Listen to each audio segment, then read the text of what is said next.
one of the most infamous crimes in British history, and it's remained unsolved for more than 500 years. We're talking about the murder of two young princes, Edward and Richard, in the Tower of London. In the smouldering shadows of the Tower of London in July 1674, workmen dismantling a staircase stumbled upon a discovery so chilling it would echo across centuries. A wooden chest buried about 10 feet beneath the stairwell, containing the skeletal remains of two small children. The bones, jumbled and fragile, seemed eerily to match the ages of the long-missing princes, Edward V, about 12, and his younger brother Richard, Duke of York, around 9. Instant speculation exploded among courtiers, historians, and the public. Could these truly be the fabled princes in the Tower, lost since 1483? But the most shocking turn came not in the discovery or the immediate assumption, but in what followed. For nearly 2 centuries, the royal family blocked any serious scientific inquiry into the remains. Now, rumours are that after 500 years, DNA and modern approaches have finally solved the Tower murder mystery. This is one story you can't miss. The historical context. In the summer of 1483, England stood on a knife edge. King Edward IV, having spent much of his reign navigating the blood-soaked dynastic battlefields of the Wars of the Roses, died suddenly on the 9th of April at Westminster at the age of 41. His eldest son, Edward, scarcely 12 years old, was proclaimed Edward V, while his younger brother, Richard, Duke of York, only 9, was heir presumptive. Edward IV's will named his brother, Richard, Duke of Gloucester, as Lord Protector of the realm, ostensibly to safeguard the young king until he came of age. But what unfolded next was far from a benign regency. Richard of Gloucester, once hailed as a loyal uncle, manoeuvred swiftly to consolidate power upon Edward IV's death. While the new king, Edward V, was being escorted to London from Ludlow Castle by his uncle, the Earl Rivers, Gloucester intercepted his movements. He arrested key figures of the Woodville faction, Edward's maternal family, whose influence had grown dangerously large, and secured custody of both royal boys. By 19th May, the younger Richard was brought into the Tower of London, joining his brother in what was officially called a royal sojourn, but it would soon become much more sinister. Initially, lodging the princes in the Tower aroused little suspicion. The Tower of London was not merely a prison, it was a royal residence, a traditional stopover for kings. Their presence there was justified by court custom, especially as Edward V's coronation was being readied. But the tone shifted drastically by mid-June, when Parliament passed the Titulus Regius, declaring the young princes illegitimate. This was based on a controversial claim that Edward IV had earlier promised marriage to Lady Eleanor Talbot long before marrying Elizabeth Woodville, rendering his later children invalid in the eyes of the law. With their legitimacy stripped away, Richard of Gloucester stepped forward, was proclaimed king by an assembly of lords and commons, and was crowned on the 6th of July 1483 as Richard III. During their brief months in the Tower that summer, Edward and Richard were still seen in more innocent pursuits. The Great Chronicle of London vividly records that on the 16th of June, the boys were seen shooting arrows and playing in the garden of the Tower sundry times. But as summer deepened, the boys' public appearances dwindled. Witnesses say they were gradually seen less and less, until by the autumn of 1483 they disappeared altogether from the historical record.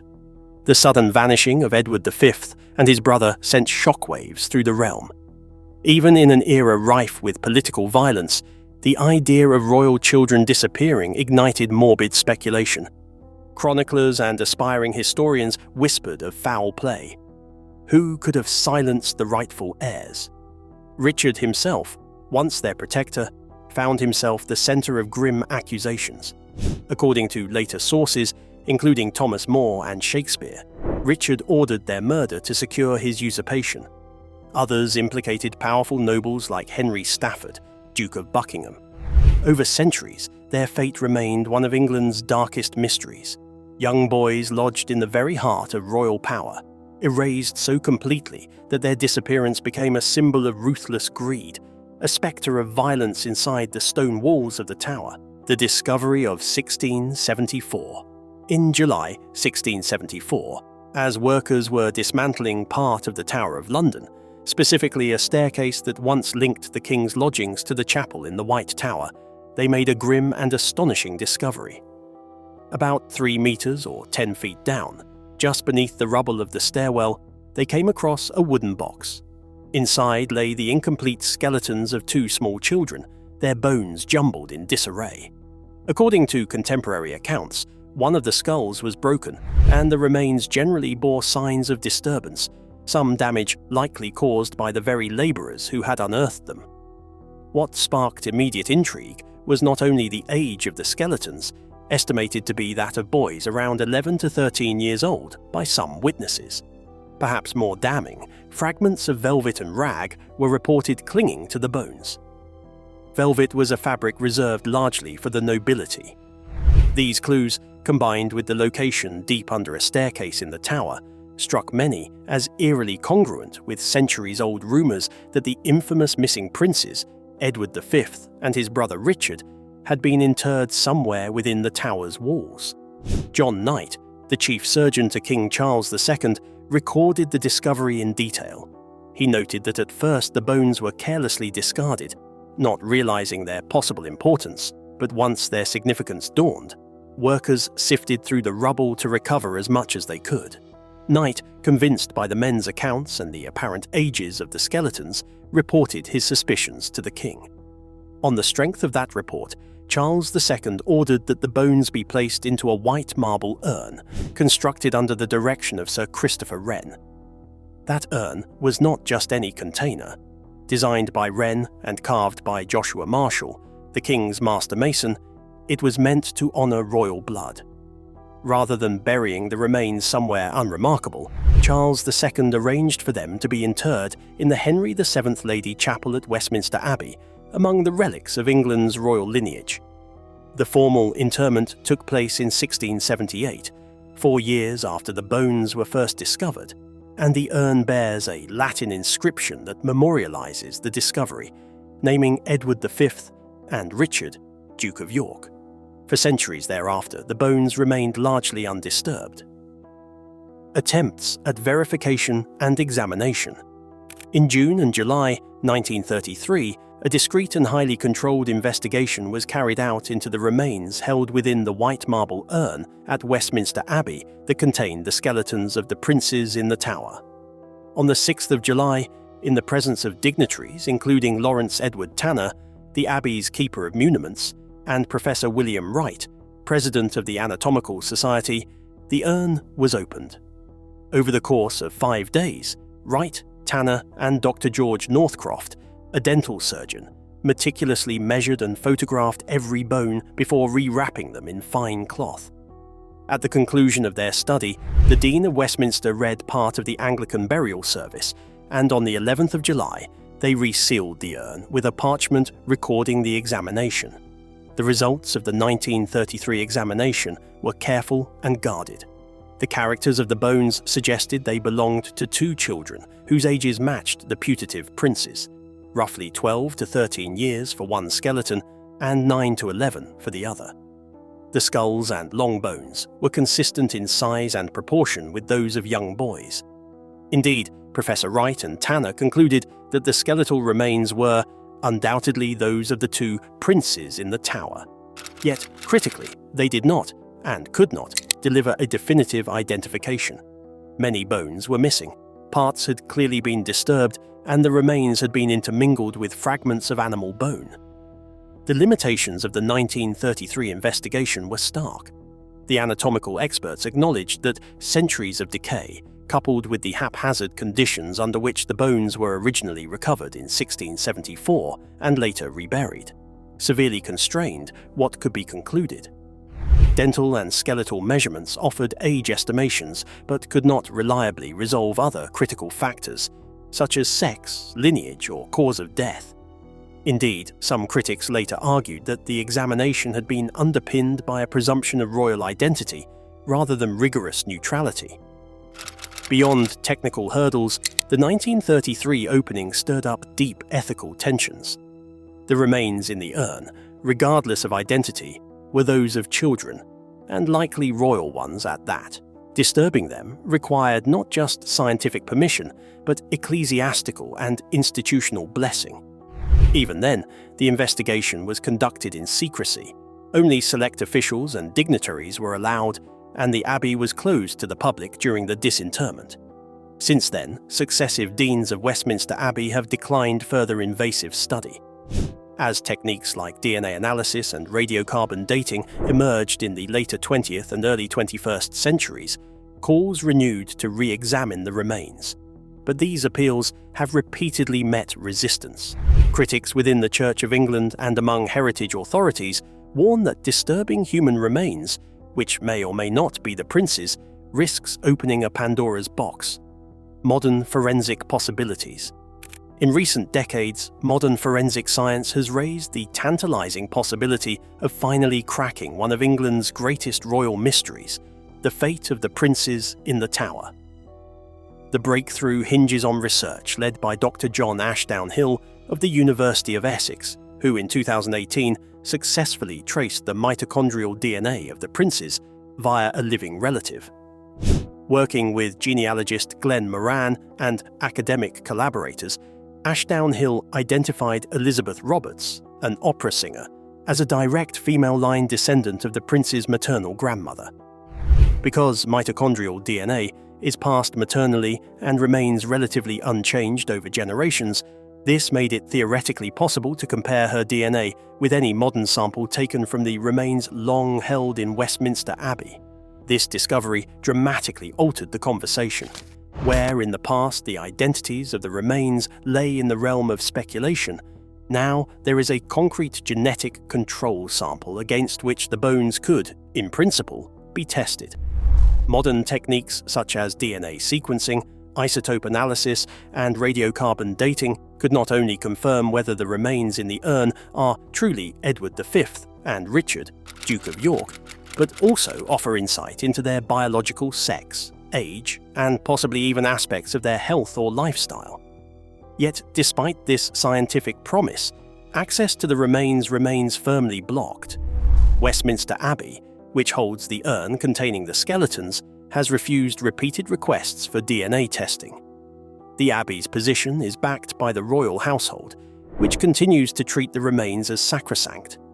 Public correspondence and archived Church of England records show that past appeals, even after the successful DNA identification of Richard III in 2012, were rejected, partly over fear of setting a precedent.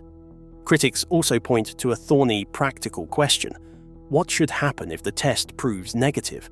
As one Abbey official put it, if the bones turn out not to match the modern mitochondrial DNA sample, would they then be bogus remains? The reluctance to allow testing reflects a disturbing tension. The tools of 21st century science now exist to solve a 5-century-old enigma, but centuries of tradition, secrecy, and institutional politics are standing in the way. Despite the potential for genetic proof, the mystery persists. Modern technology could offer clarity, yet the very institutions that guard the remains keep the case locked in ambiguity. The dark theories. Sir James Tyrrell has long stood at the centre of the darkest suspicion in late medieval English history: the belief that Edward V and his younger brother, Richard of Shrewsbury, were silenced inside the Tower of London while under the protection of their uncle, Richard, Duke of Gloucester. In his History of King Richard III, written in the early 16th century, Thomas More presents a grim and unforgettable narrative. According to More, Richard III, once he seized the throne, secretly instructed Tyrrell to eliminate the boys, and Tyrrell, in turn, dispatched 2 men, Miles Forrest and John Dighton, to smother the princes in their beds. For centuries, this account has been dismissed as Tudor propaganda. Yet More's version refuses to die, resurfacing again and again whenever new evidence or new interpretations press the old wounds open. And in the 21st century, it is not fading, it is sharpening. That sharpening came abruptly in late 2024, when Professor Tim Thornton of the University of Huddersfield unearthed a startling and entirely authentic document at the National Archives. The registry copy of a will, catalogued as PROB 11/19, belonged to Lady Margaret Capel, half-sister of Anne Tyrrell, the wife of Sir James Tyrrell. In her bequest, she leaves to her son, Sir Giles Capel, his father's chain, which was young King Edward V's. Those few words, copied by a Tudor clerk more than 5 centuries ago, sent shockwaves through the historical community. The chain in question was no incidental ornament. In the late 15th century, a king's collar or chain of office served as a visible symbol of royal authority, loyalty, hierarchy, and political identity. For such an object to transfer from Edward V, a boy king deposed before he ever truly ruled, into the intimate surroundings of Tyrrell's extended family demands an explanation. What makes the connection so unsettling is the trajectory of Tyrrell's own life and service. He was a loyal knight in Richard III's orbit, rewarded with positions of trust, land, and military responsibility. In More's account, Tyrrell emerges as the linchpin of the crime, the discreet, capable agent whom Richard allegedly summoned when he wanted the princes permanently silenced. For More, Tyrrell is not the executioner himself, but the man who selects and commands the killers. That an object belonging to the elder prince should end up in the possession of Tyrrell's familial network raises the disturbing possibility that the chain was not a random keepsake, but a piece of proof, a relic carried away from a crime that could never be publicly acknowledged. Thornton himself cautiously suggests that this chain may have been preserved because of its significance, because it bore witness to Tyrrell's role in a mission that only a select few could know about, and none could ever confess openly. Historians have emphasized, with proper care, that the will is not a smoking gun. No definitive confession exists. No judicial record confronts Tyrrell with the charges of the prince's disappearance. The document does not describe how the chain was acquired or under what circumstances it travelled from the royal household to the Capel family. Thornton repeatedly stresses that while this discovery is compelling, none of this is conclusive. Still, the will adds a new and deeply troubling piece of evidence linking Tyrrell to the physical legacy of Edward V. It is a fragment, but a fragment with weight. A personal object belonging to a vanished king appears a generation later in the household of the man long accused, in both propaganda and rumour, of arranging his death. The unsettling implications extend beyond the chain itself. The Capels were not minor figures. Sir William Capel, Margaret's husband, belonged to prominent London networks. Their legal and social circles overlapped with those of Thomas More's family, and that overlap may help explain how More came to acquire certain details that would otherwise seem improbable for him to know. Meanwhile, Miles Forrest and John Dighton, the two alleged killers named by More, come into sharper focus through Thornton's research. Both men have verifiable historical footprints, and their families can be traced back to the Tudor court. These connections do not authenticate More's narrative outright, but they erode the argument that his account was purely invented.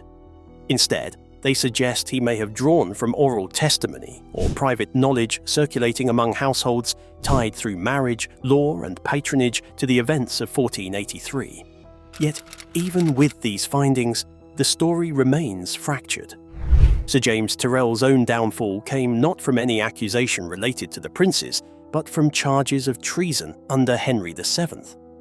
In 1502, Tyrrell was executed after being implicated in a conspiracy involving Edmund de la Pole, a Yorkist claimant. The extant records of Tyrrell's interrogation are silent on the fate of the princes. No direct confession survives. Later writers, including More, insist that Tyrrell confessed privately. However, for all we know, Tyrrell died without a public reckoning, and if he ever acknowledged guilt, it was never entered into the legal record. The chain in the Capel will thus deepens the mystery rather than resolving it. How did such a symbolic object transfer from Edward V to the family of the man accused of ensuring his disappearance? Was it a trophy, a bribe, a keepsake, or proof? The document offers no explanation. It merely leaves the chain in the hands of a descendant. The chain, the will, the historical accounts, and the circumstantial alignments all converge toward a single, sobering conclusion. Among the figures implicated in the prince's disappearance, Sir James Tyrrell remains the most plausible agent of their deaths. His position in Richard III's service, the consistency of More's narrative, the corroborative potential of Thornton's discoveries, and the eerie survival of Edward V's chain within his extended family all point toward the same grim likelihood. No other suspect emerges with such a combination of motive, means, and proximity. Even historians skeptical of More's broader depiction of Richard III concede that Tyrrell had both the authority and opportunity to carry out a clandestine operation inside the tower. As for Tyrrell's fate, history delivered an ending steeped in irony. He survived the fall of Richard III, served under Henry VII for nearly 2 decades, and then, in a twist worthy of the era's brutal politics, was executed for treason in 1502. If he was the prince's killer, he did not die in battle, nor in honourable service, but on the scaffold, condemned by the very dynasty whose claim to the throne was strengthened by the prince's disappearance. His lands were forfeited, his reputation blackened, and his lineage weakened. Some historians have noted that if Tyrrell did indeed kill the princes, his ultimate downfall carries a sense of cold historical symmetry. The man who may have erased 2 children to secure a crown for one king was later destroyed by another. The tower keeps its secrets. Modern science could break them open. But until the day the Abbey allows the truth to be tested, the most likely killer of Edward V and Richard of Shrewsbury remains Sir James Tyrrell. Well, that's it for now. Thanks for watching. Did you like this video? If you did, please consider liking, dropping a comment, and hitting the subscribe button so that you don't miss out on our new uploads. Also, don't miss this video you see on your screen right now. It's truly unbelievable.